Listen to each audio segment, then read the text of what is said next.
할렐루야. 은혜 받으실 하나님의 말씀 보겠습니다. 고린도후서 1장 1절부터 11절까지입니다.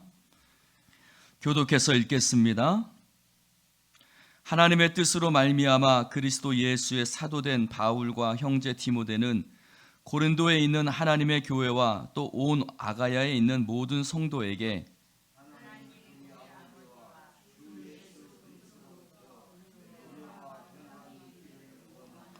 찬송하리로다. 그는 우리 주 예수 그리스도의 하나님이시요 자비의 아버지시요 모든 위로의 하나님이시며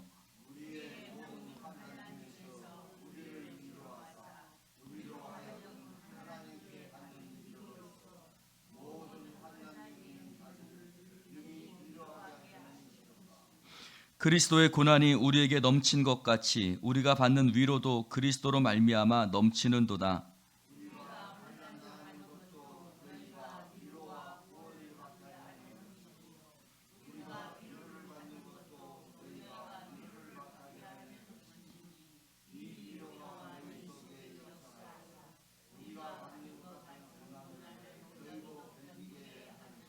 너희를 위한 우리의 소망의 견고함은 너희가 고난에 참여하는 자가 된 것 같이 위로에도 그러할 줄을 알미라.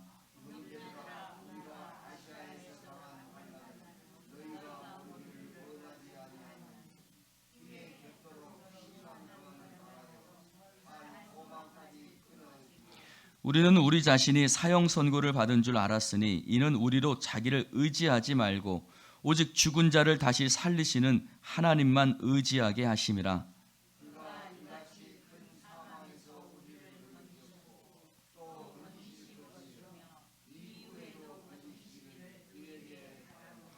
같이 읽습니다. 너희도 우리를 위하여 간구함으로 도우라. 이는 우리가 많은 사람의 기도로 얻은 은사로 말미암아 많은 사람이 우리를 위하여 감사하게 하려 함이라.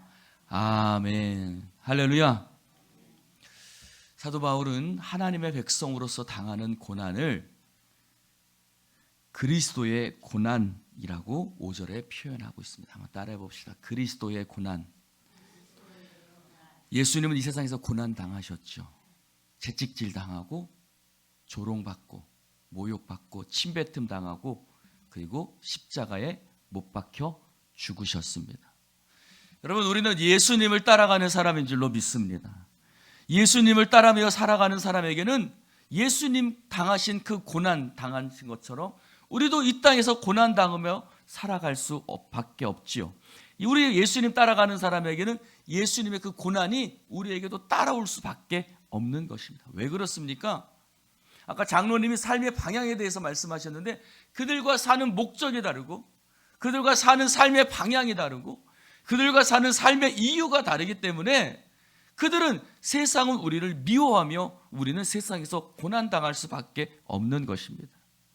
요한복음 18장 14절에 말씀하시죠. 세상이 너희를 미워할 것이다. 왜냐하면 내가 세상에 속하지 아니한 것 같이 너희들도 세상에 속하지 아니하였기 때문에 세상이 너희를 미워할 것이라고 말씀하고 있습니다. 여러분, 우리는 세상에 속하지 않았어요.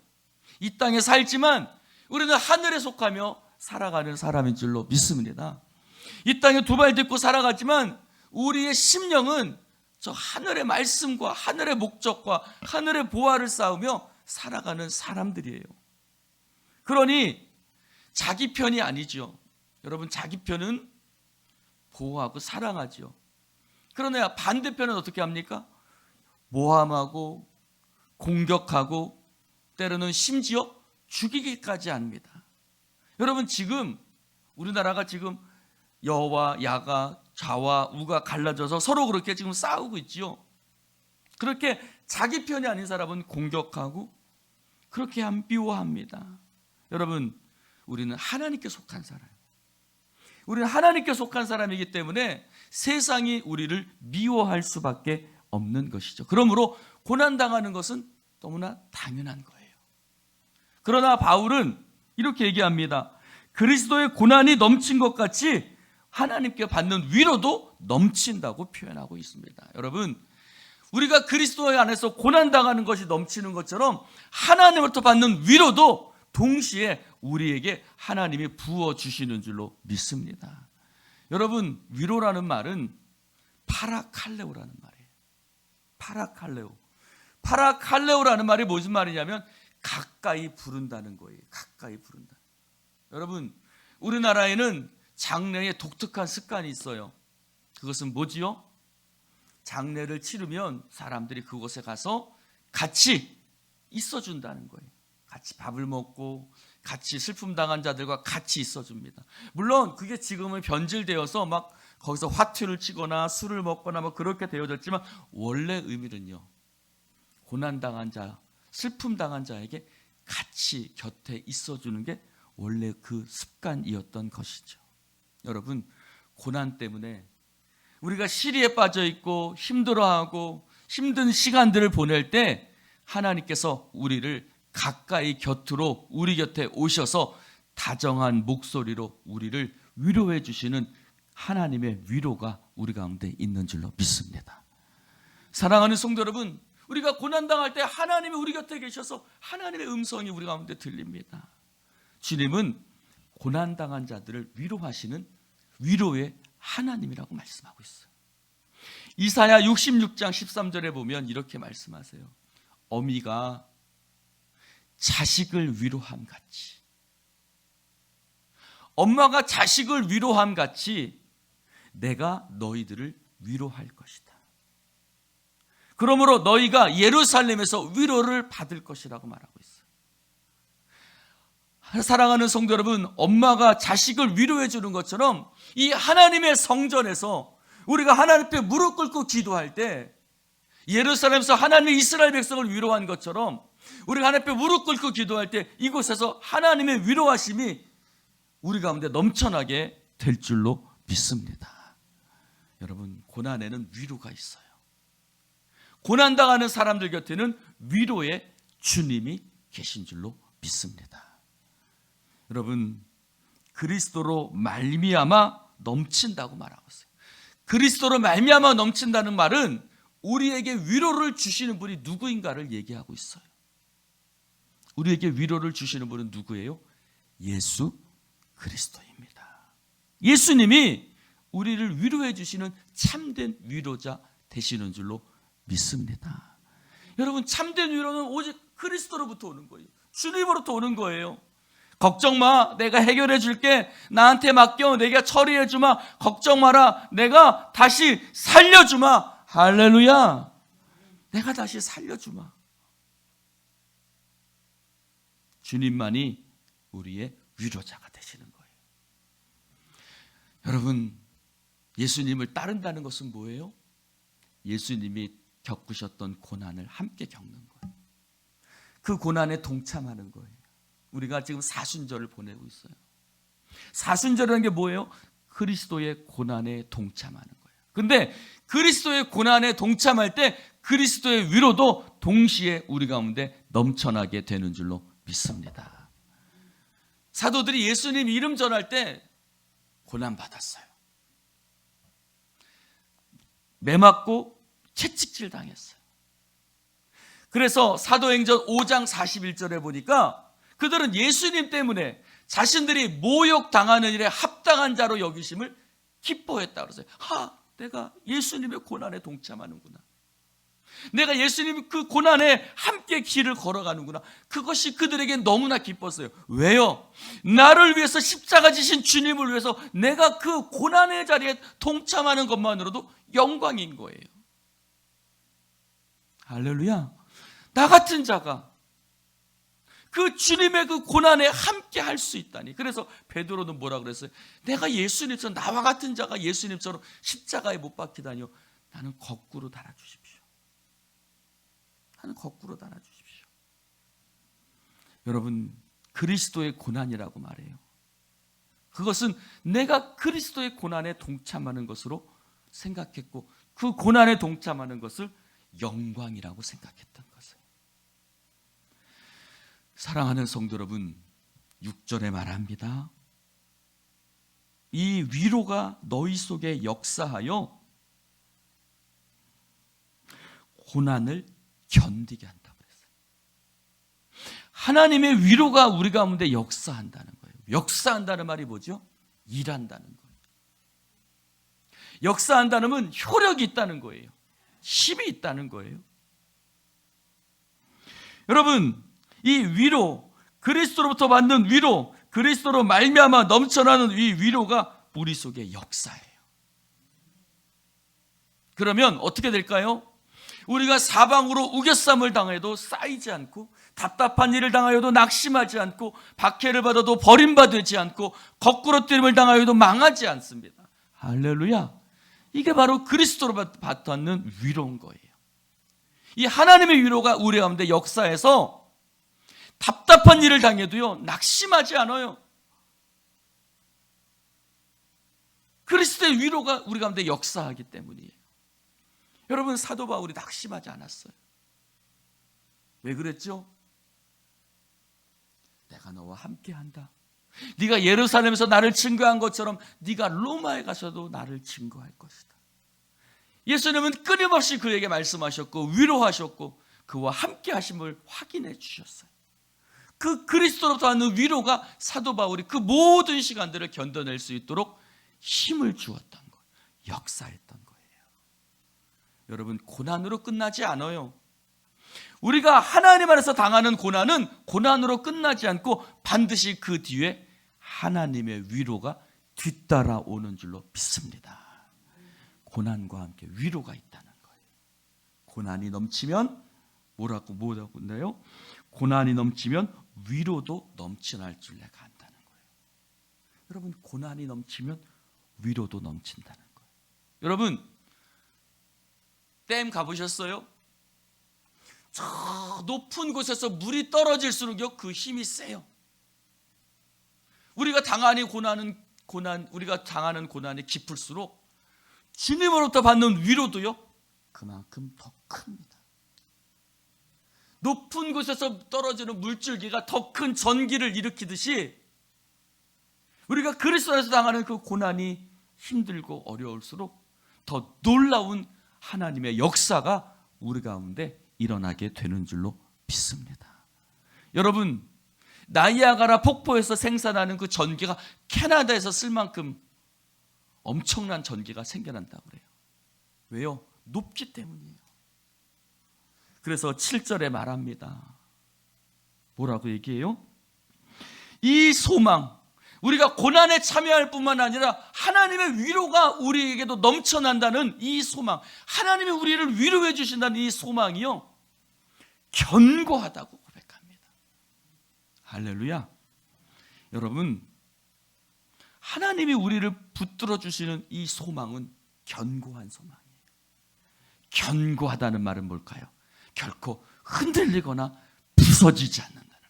하나님이 우리에게 주신 소망은 어떤 소망이에요? 산 소망이에요. 죽은 소망이 아닙니다. 믿음의 소망이에요. 살아있는 소망이에요. 할렐루야.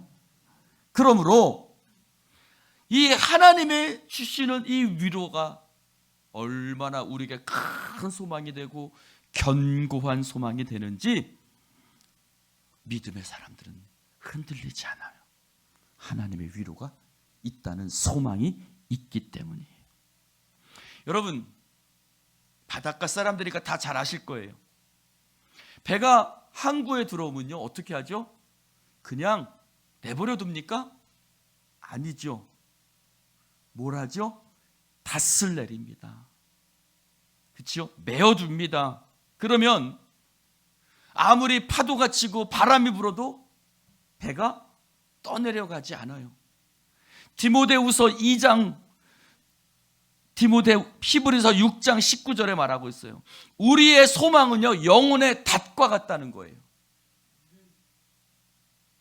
우리가 가지고 있는 이 소망, 하나님이 우리를 위로해 주시고 하나님이 우리 가운데 함께 하시고 하나님이 우리를 반드시 승리케 하실 거라는 이 소망이 견고해서 영혼의 닷과 같이 우리가 아무리 고난이 다가오고 우리에게 아무리 힘든 시간이 다가와도 결코 흔들리지 않도록 나를 붙들어주는 닷과 같다는 거예요.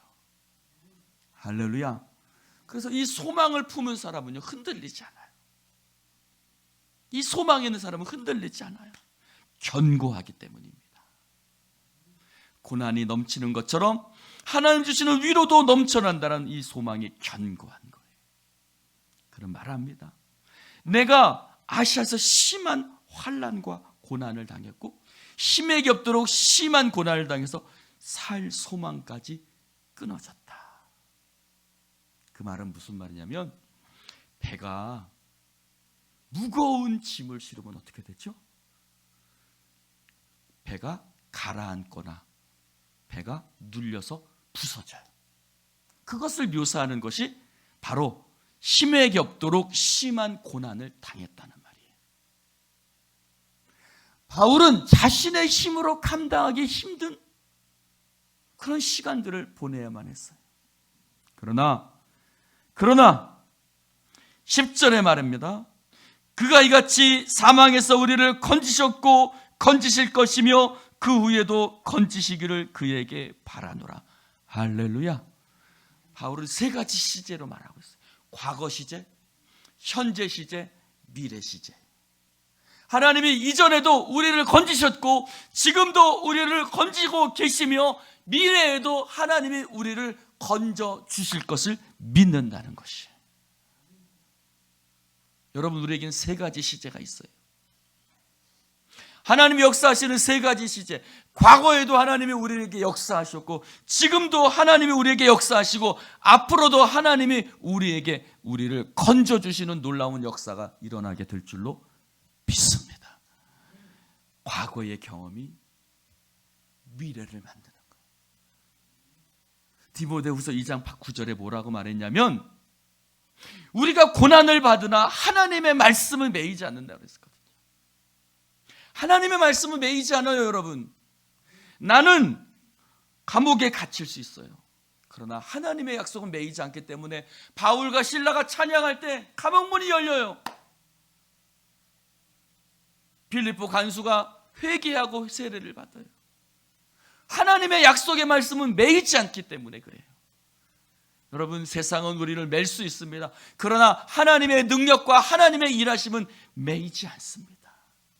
그 모든 것을 뛰어넘어 역사하시는, 어제도 오늘도 영원토록 동일하신 하나님의 역사가 우리 가운데 일어나게 되는 줄로 믿습니다.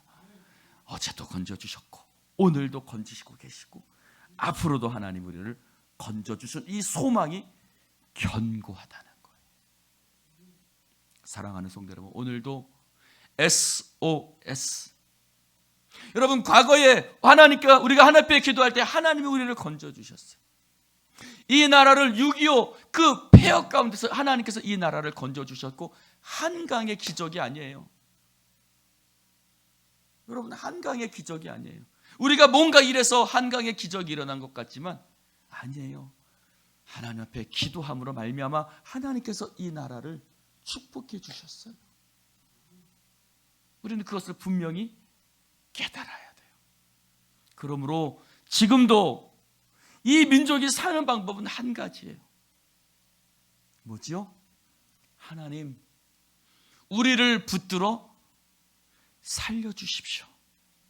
우리가 하나님 앞에 무릎 꿇고 하나님 앞에 초대교회 성도들의 믿음을 회복했던 것처럼 우리가 그 천막교회에서 부르짖던 그 믿음을 회복해야 돼요.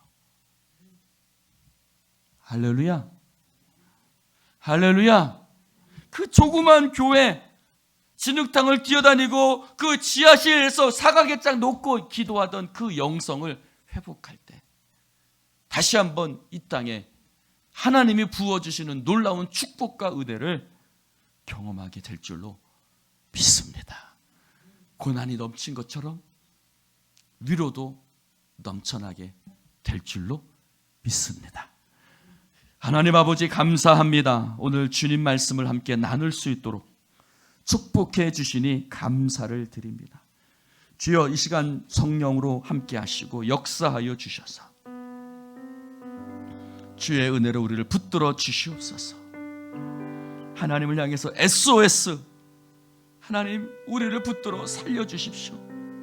이 침몰하는 대한민국의 배를 하나님 구해 주십시오. 이 침몰하는 한국의 교회를 하나님 일으켜 세워주십시오. 일어나라, 빛을 발하라, 때가 이르렀다고 말씀하셨습니다. 우리가 일어나 기도하게 하시고 하나님, 이 텅텅 비어있는 자리 가운데 하나님의 백성들이 일어나 기도하며 나아갈 때 우리 가운데 구원을 베풀어 주시는, 우리 죽은 자를 살리시는 그 하나님의 역사하심을 경험하게 될 줄로 믿습니다. 주여 함께 하시고 주여 인도하소서. 이 시백에도 하나님 앞에 믿음으로 예물을 올려드립니다.